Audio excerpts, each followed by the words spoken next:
Hello and welcome to the channel. Today we are going to talk about my minimalist laundry routine and how it has absolutely saved my sanity. The first step is your mindset. Change it right now. Free your mind. I know, you're watching this video thinking, I need some magic solution, and she's got it. Gimme, I need. Girl, I don't. I'm doing the best I can, but I will tell you, progress is better than perfection, and perfection is the enemy of progress. If you are wanting something to be perfect and look so crazy aesthetic, this might not be the best place to come, but if you want something that is easy to manage, will keep the laundry monster at bay, and will keep your closet full of your favorite clothes, then this is the place to be. I heard someone say once that done is better than perfect, and that one phrase has transformed my life. So many times I get in my own way because I think it has to look like Pinterest. I think it has to look like all these aesthetic YouTubers, and that's just not real life. A lot of them have their husbands home with them, and even if they don't, they might have extra income, and at the very least, they know it's for views. Again, I'm not saying that's bad. Kudos to them for bringing in the cash. But for me, I need something that's going to work for my day in, day out life. I have a 3-year-old and a 5-year-old. I am busy. This morning we were outside for 3 hours. 3 hours. If I look flushed, if I look rosy, it's because I'm hot. Before we left, they got oatmeal on their pajamas. While we were gone, they jumped into the splash pad unexpectedly, soaked both their outfits. So in the course of one morning, I have 2 sets of pajamas and 2 sets of clothes. They're now in their 3rd set for just today while they take a nap. Let's hope while they're napping they don't get it dirty, but we'll see how the rest of the day goes. We make plenty of laundry. So I need to make this laundry system something I can stick to, and that begins with my mindset, changing it from perfection to attainable. And then because I made it attainable, it will then become habitual. My laundry routine now is a habit. I really don't have to put thought into it. I don't have to think about what day it is, what needs done, what my special routine is for certain items. Instead, I'm barely putting thought into it. Do you actively think about brushing your teeth? No, you buy a toothbrush, you buy a toothpaste, and you move on. That's what I want you to do with this. Buy what you need, which you likely already have, and then move on and stop letting this be a stumbling block. If you still need help overcoming that mindset, I would say pair laundry with a reward. You can kind of treat yourself like Pablo treated his dogs and make laundry something you look forward to. Pairing your favorite podcast, a YouTube video, your afternoon cup of coffee, something that you look forward to and enjoy, pairing that with your laundry will make your laundry then more enjoyable. Perhaps you could watch the show while you fold laundry, or make yourself wait till after that task is done to enjoy your treat. It doesn't even need to be unhealthy if you're worried about your health. Chia seed pudding, if homemade, is really affordable. Half a stick of Element adds up to about 60 cents, and that's plenty enough of electrolytes for me to make a frosted lemonade in my blender. There's a lot of options. All right, now that we have made it attainable and not something perfectionist, let's think about schedule. Often when we think of schedule, we think of a professional, what a professional would do, what a professional's laundry routine would look like. And we imagine it color-coded with all the sparkling pins and cool stickers. And that's true to a degree. If that helps you schedule your routine, then go for it. For me, I don't want to take the time to write a schedule and then feel like I'm pressured to stick to it. I need to instead, again, make it habitual and something that can work for me. So for me, every single day, I do one thing towards laundry.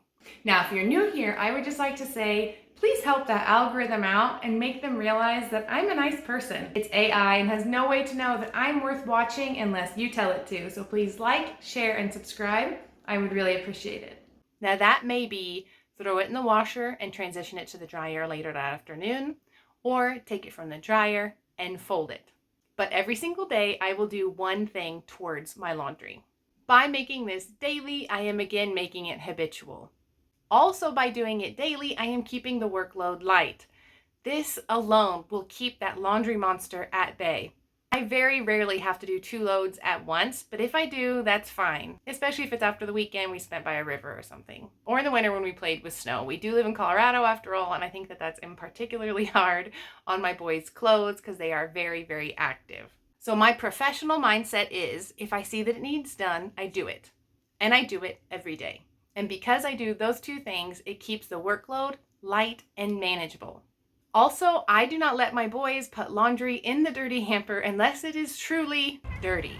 This one's kind of hard. Again, you could almost say it goes back to mindset, but we lived in India for a few years, and one of the things I found out was that in order to care for their hand-dyed Indian cotton was that they did not wash it every single day. Now, this is in a country with 100+ degree temps, and you usually cannot find deodorant. Well, you can find deodorant, but not antiperspirant. So their clothes do end up soiled. However, they realize that this is not truly in need of a wash. It needs aired out. Now, a lot of us joke about the chair in our room that holds all those extra clothes that aren't clean enough to go back in the closet, but aren't dirty enough to go into the hamper. Time to get your life together. And essentially, I'm saying overcome the stigma of wearing new clothes every day. This was easy for me to break because in India, if you came outside in a new outfit every day, you might get a comment or two about it, especially from some well-meaning auntie. But it actually really did help me change my mindset because I would see the women wear the same saris a few days in a row or the same kurtas a few days in a row. That made it a lot easier for me. It's easy when it's jeans or tights, but when it's your shirt, you might feel weird about it. Now, honestly, I'm at the park so much with, again, my 3 and 5-year-old that I feel a lot less weird about re-wearing the same tank top a couple days in a row than I would if I were going to church or something. If I were in corporate America, perhaps I would have that laundry chair so that I can then re-wear the clothes the next day or repurpose the outfits. But that's my 2 cents on re-wearing your clothes so that the actual frequency of how much you wash them is reduced. That will reduce the wear and tear on your clothes and reduce the amount of laundry you have to fold. Now that we have talked mindset and schedule, let's talk supplies. This is where the minimalist mindset really saves you money and saves you hassle. Soap. 1, period. 1 laundry detergent, nothing more, nothing less.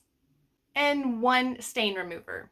For me, that will be hydrogen peroxide every time. Hydrogen peroxide works wonders on all forms of stains. It whitens my teeth, it cleans my sink. It's a good surface cleanser because it sanitizes as well. So it kills the common cold, COVID, salmonella, anything we need to be worried about, it kills it. And it's non-toxic. My kids could literally drink it and be totally fine. Now, I will admit I do have a 3rd item. This is completely optional, but again, from living overseas, I kind of got addicted to it, and now I keep it all the time. But I bought a $1 Fells Naphtha bar of soap, and that I keep. I have it in a little travel container, and anytime we travel for more than a few days, I take it with me. If I wet the corner and rub it on a stain, it works as stain remover. And if I close the sink drain and let the water run, I'll suds up the soap into the water or right onto the clothing and be able to hand wash my clothes. There was a long period of time in India where all we did was hand wash, and I got so used to it that now I prefer to do it when we travel. Even in an Airbnb, my son one time spilled his drink on a pillowcase, and I was able to stain treat the pillow and the pillowcase, and then I didn't have to worry about getting charged extra, so I was really happy with that. You could also use a Dr. Bronner's Castile soap. It has 18+ uses. You could use it as shampoo, face wash, body wash, as well as for your clothes. It's gentle yet strong. But personally, I've always traveled with Fells Naphtha, so that's what I have currently in the basement. I've had the same travel bar for like 5 years now. What supplies you use is up to you, but if you're looking for a recipe, I actually make my own laundry detergent. I will insert the recipe here. We're going to make some homemade laundry detergent. I have the ingredients here and we'll insert a picture of the recipe on the screen. I was going to mix this in an old paint bucket we had downstairs, but my husband has repurposed it. So I'm going to make do in this box I have lined with a trash bag, just so that I can mix it in something big enough. 1 box of borax, 1 box of washing soda, 1 box of baking soda, 1 small container of OxyClean, and 3 bars of Fells Naphtha soap, either grated or processed in your food processor, or 1 of the larger Zote laundry bars. And I'm gonna add that. All right, now I'm gonna give everything a good mix. I might just cinch it shut and give it a good zhuzh around to get it all mixed up. All right, this is nice and mixed up. I'm gonna take a small amount of it and put it in my container. So, dab it in. Mm-hmm. All right, this detergent is very concentrated. There are no filler ingredients. So you only need 2 tablespoons for a medium load and 3 tablespoons for a large load. I am repurposing the OxyClean scooper that it came with and have measured in 3 tablespoons to get myself a line. And I'm just gonna mark that all the way around so that then we know fill to this line for a large load. In college, I made a liquid version of this in an old paint bucket that I had cleaned out, and we had a hot water tap on our pipes, so I would get scalding hot water right off the tap, and I could make this right in the bucket without needing to boil. And that worked really well because I just made it available for free to my dorm and the dorm next to it. So all the girls were able to use it if they didn't have the money to buy their own laundry detergent. So those are the only supplies I buy. We spend very little on laundry detergent, and I'm so thankful. If something's ever in particularly dirty, I might let it soak overnight in hydrogen peroxide to get out stains. I have done this with a few of our towels because all of our towels are white and it does a great job removing stains and freshening up the smell of our linens, such as old washcloths that might smell when they are dirty or have been used a bit too long. We have a propane stove. We cook with cast iron. I'm all the time spilling coffee. My husband's spilling matcha or spilling blueberry smoothies. And my washcloths take a beating keeping all that cleaned up because we don't use a lot of paper towels. I also clean with microfiber cloths, and so often those things, after I've deep cleaned my house, just need soaked in hydrogen peroxide overnight and then they're good as new. All right, moving on. This is kind of a supply, but almost not really. Consider it its own category if you want to. Sorting and temperature. So with sorting, I have known a lot of people who will sort the type of fabric so they can care for that fabric specifically, or sort by color, perhaps black, white colors. That's completely up to you. But what I have found what works best for me is I do not sort my laundry. I know, scandal. Our laundry routine does not have to be our mother's. And the laundry routine we need today, we don't have to do forever. If perhaps in the future, you're retired, you have more time, maybe your kids are grown or in college. But right now, as a mom to a 3 and 5-year-old, I'm doing laundry all of the time and I need it to be fast and easy, and I need to be able to communicate that to my spouse as quickly as possible if he's taking over for me. So for me, I wash everything on cold. I do not sort my clothing by texture, fabric, uses, colors, anything. Forming like this big polyester meteor in our closet, you know. If something is particularly stained, I will use my hydrogen peroxide, perhaps dish soap, because I know that that works well for oil stains, and let it sit overnight, like I was mentioning with my dirty washcloths. This alone is usually all I need to do, and then I can continue washing it on cold with the rest of the laundry. But if it is particularly soiled, consider washing it on warm or even hot by itself, and then adding the rest of your clothes and giving it a second go. But because I'm a nurse and did cloth diapers, there's really not many stains that freak me out anymore, and I know at the end of the day, they just need cleaned. Hot water, one time through by itself. And then I add the rest of my normal laundry and I wash it on warm or usually cold. I'm very lucky in that my homemade laundry detergent dissolves just fine in cold water, even the freezing cold water we get here in Colorado, because it is snow melt right off the mountains. It is frigid, but it is no problem for me. And the last step with laundry is folding. For some reason, folding always seems to be a bit of a mental barrier for me. I just think that it's going to be so hard and take so long. That and unloading the dishwasher are just things that I dread for some reason. And here's what I did to fix it.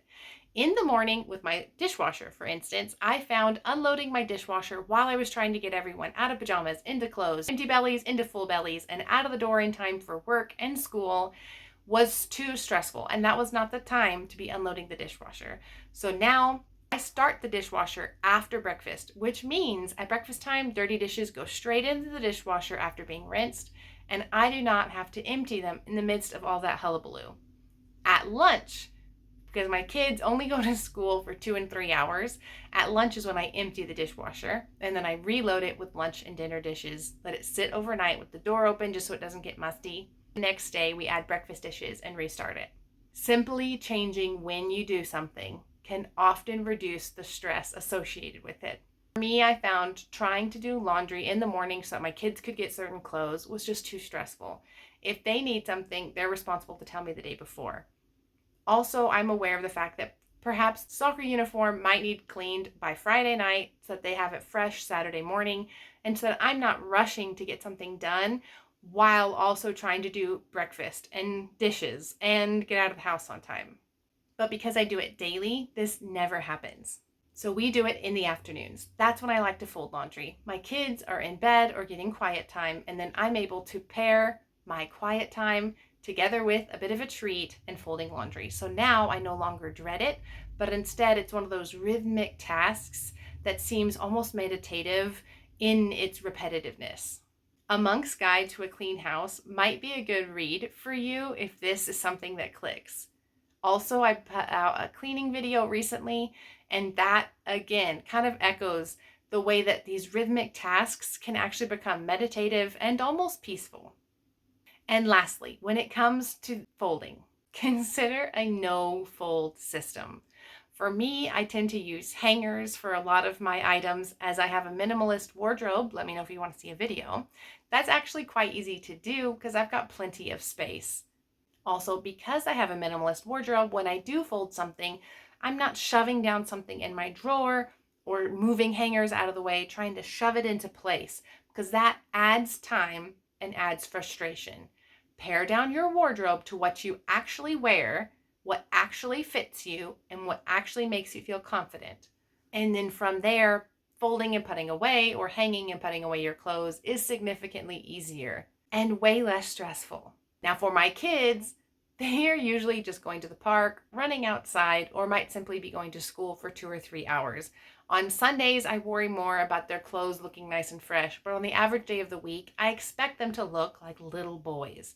Again, lowering your expectations from perfectionism to reality will help you so much in life and will gift you with way more contentment than you ever thought possible. So for my kids, what I like to do is I have introduced a no-fold laundry system.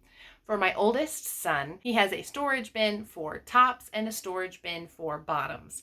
Everything goes into those 2 bins. And then he has a drawer. One side of it is all pajamas. And then he has a small bin that's a bit more shallow, and that's for socks and undies. My 3-year-old has a drawer with a divider. The left side is tops and the right side is bottoms. The drawer underneath that is his pajama drawer. So he has all pajamas on one side and then an old shoebox, and that is his bin for socks and undies. I do not fold any of these things. And because I have minimalist-ish wardrobes for them, their clothing easily fits into these 2 spaces. If it starts getting too crammed and I'm having to shove stuff in there, I stop and do a quick declutter and take out anything that does not fit them or anything they don't like itchy. My 5-year-old is in particularly sensitive to clothes that make him feel itchy or hot. So if I notice there's something in here that he's not been wearing, this is usually something like a free soccer jersey that he got from a few weeks of soccer practice, and he's just not wearing it. So if those items have accumulated, I take them out really quick and I donate them. But by having this no-fold laundry system, it's very clear to them where tops and bottoms go and where socks, underwear, and pajamas go. So then I simply turn their clothes right side out and pair them together in those categories. And then my kids are very easily able to take them to their rooms. Asking for help is another great idea. Don't think you have to do all of this by yourself or that you're some subpar mom if you ask for help. We don't want to send our kids off to college not being ready. So sometimes that begins with early steps of independence right now. And my 5-year-old is more than ready to take a stack of shirts and go put them in a bin. I also keep all my boys' clothes in one room so I can very easily shuttle them back and forth, restocking their drawers. You guys, those are all my tips. If any of this was helpful, I would just love for you to leave a comment below and let me know what your favorite tip was, what you're going to implement, and what areas in your laundry room you need to deep clean. Because trust me, there's always some hidden spot that's collecting lint that I tend to dread. And I just thought that'd be a funny way to start conversation in the comments below. Thank you for joining me today. It was a pleasure to have you in my home. You're welcome anytime. Bye-bye.